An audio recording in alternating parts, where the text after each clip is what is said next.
Focus, people. Let's stay focused. Yo, Celtics lose against Cleveland. Is, is that big news? Is that big news to any of you? Like, are any of you surprised that Celtics lost to Cleveland? They get, what is it, 135 to 101? Something like that? Game six? I'm going to tell you, the only surprise that came to me was that they didn't take it all the way to game seven. That's it. You know what I'm saying? Cleveland was bored. They were like, we we got to do this. we gotta whoop Boston. Do we really have to? I'm trying to find some music. Do we really have to go and beat these dudes? And I feel for Boston. Actually, I feel for Boston, and I feel for the Spurs. I feel for I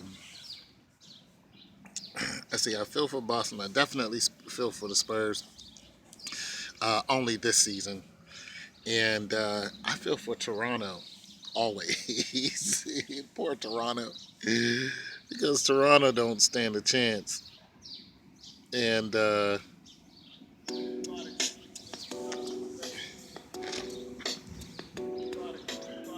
I love that Cadillac Escalade. I feel for Toronto, period, because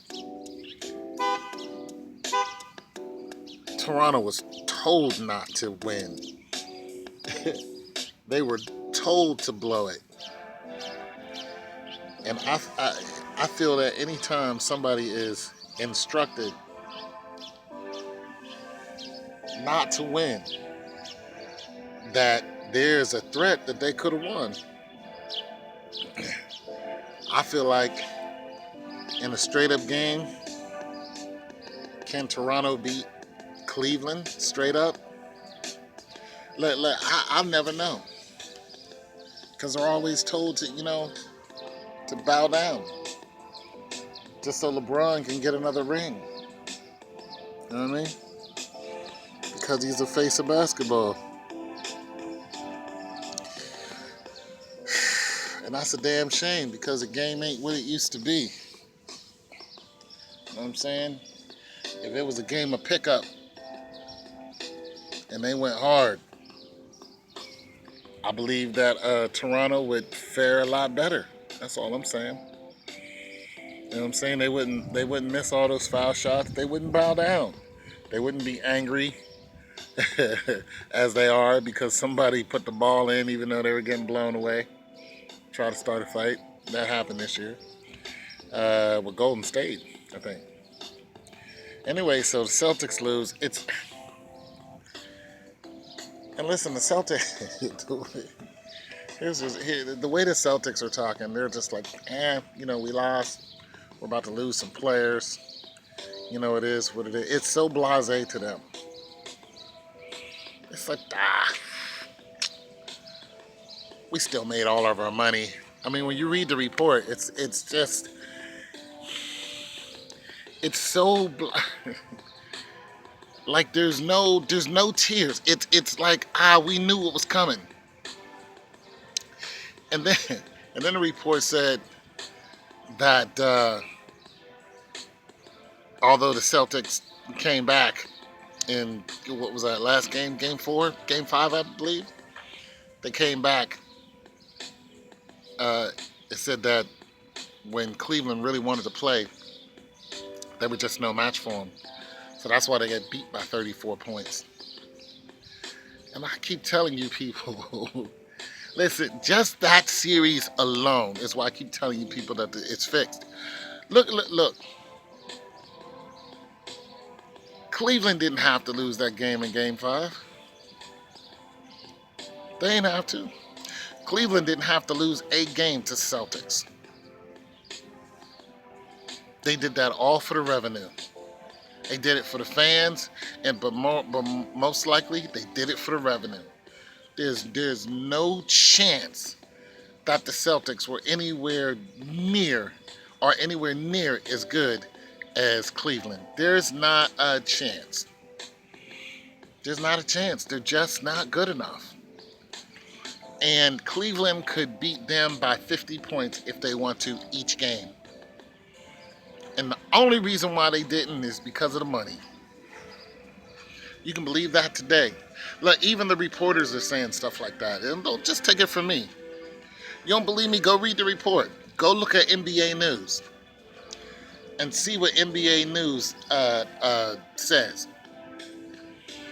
Just look at, and then look at the numbers. Look at the stats. Like, you guys come down on me because I keep telling you that it's fake. You guys want to curse me out and all that other stuff. You guys are really passionate about a bunch of guys putting the ball in a hoop and making all this money and giving you zero amount of it. Like, you get goose egg. This is how much money you get from those guys putting the ball in the hoop that you're so religious about. Zilch. That's what you get. You get nothing. They give you nothing. Only thing you can do is be a bottom feeder. You can bet on the games, bottom feeding. You can make YouTube videos like me, I'm bottom feeding. I'm not getting nothing. I make like 3 cents a day off of one of these videos. If that.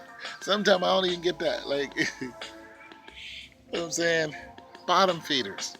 Listen, if you're not an agent, a lawyer, you're not in the advertising business directly connected to one of the major television stations, if you're not an announcer, you know what I'm saying? If you're not a player, a GM, or somebody within those streams of the business, you know what I'm saying? Even the cheerleader.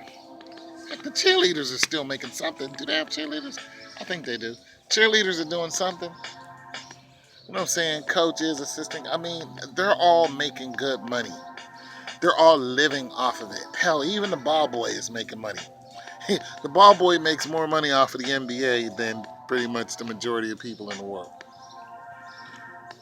The point is, you people are so religious about that stupid game. Oh my God.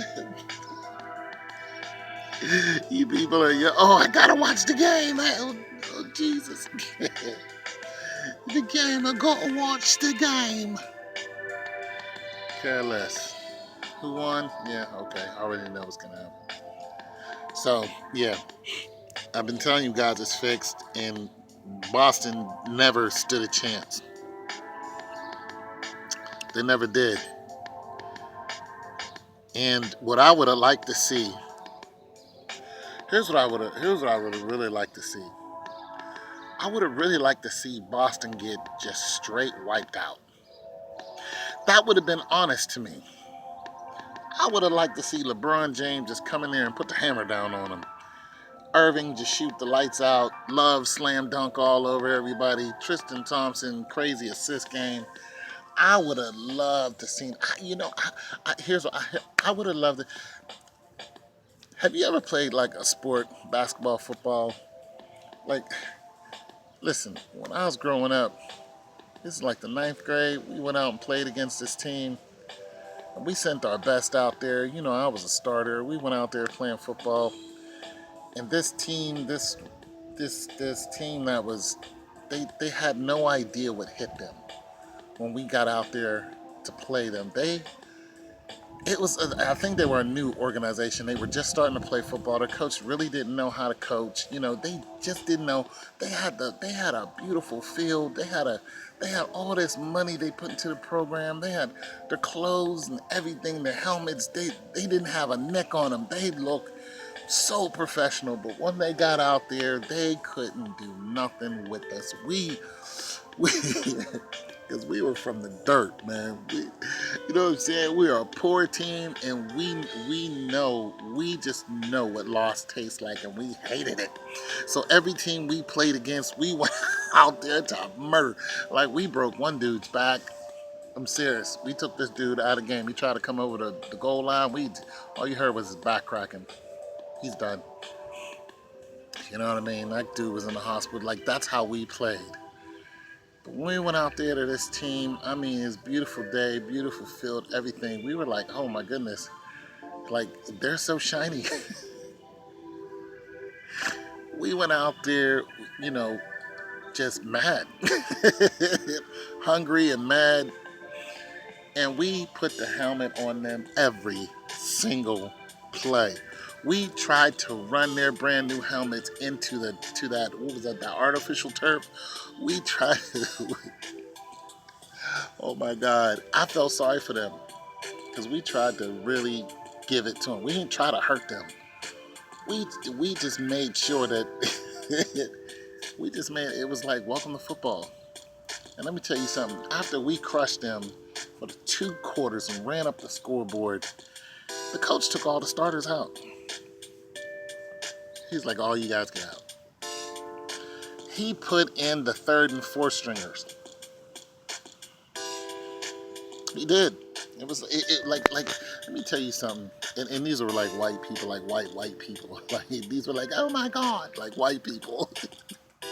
Timmy, no. It was like, oh my God. It was, it was. I love you, white people, but come on. It was like those white people. They had all this money, man, and everything. So, uh, yeah, they're out there playing right, and we're just cracking their whole skulls. Coach puts in the third, fourth stringer, you know what I'm saying? Third string running back. This dude, you know, little cool white boy he played with. He was so small, you know what I'm saying? But he was a really cool dude. But all of our games were so we were pretty much either met or match or outmatched, so he never got a chance to really play. And you know, we all knew he really wanted to get in there, so we was like, yeah, my man's, we gonna get you in there. So we got him in there. He scored. It was the happiest day of his life, you know what I'm saying? But the point is, we didn't give no reprieve to anyone because we knew who we were. We knew that we hated losing with a passion, and we knew that if we could win, we were going to ram it down your damn throats. We were going to win. That's it. That's all we had on our mind. Win and go home. So the thing about it, it was honest, is what I'm saying. That's how we honestly felt. We played how we felt. You don't have that in the NBA. LeBron James, you know, playing aimlessly, so they, you know, get beat by, have a 21-point lead, then just taking aimless shots, boom. That would have never happened with us. That's what I'm saying. The passion and the honesty is no longer there. Just, I feel like taking this 3 off the board. We lose, so what? Never us. We were trying to grind you into dust until you know, like I said, we ran up the scoreboard. Then it was like, okay, let the third or fourth stringers in. But we were still gonna win. You don't have that nowadays. So I'm not surprised that Boston lost.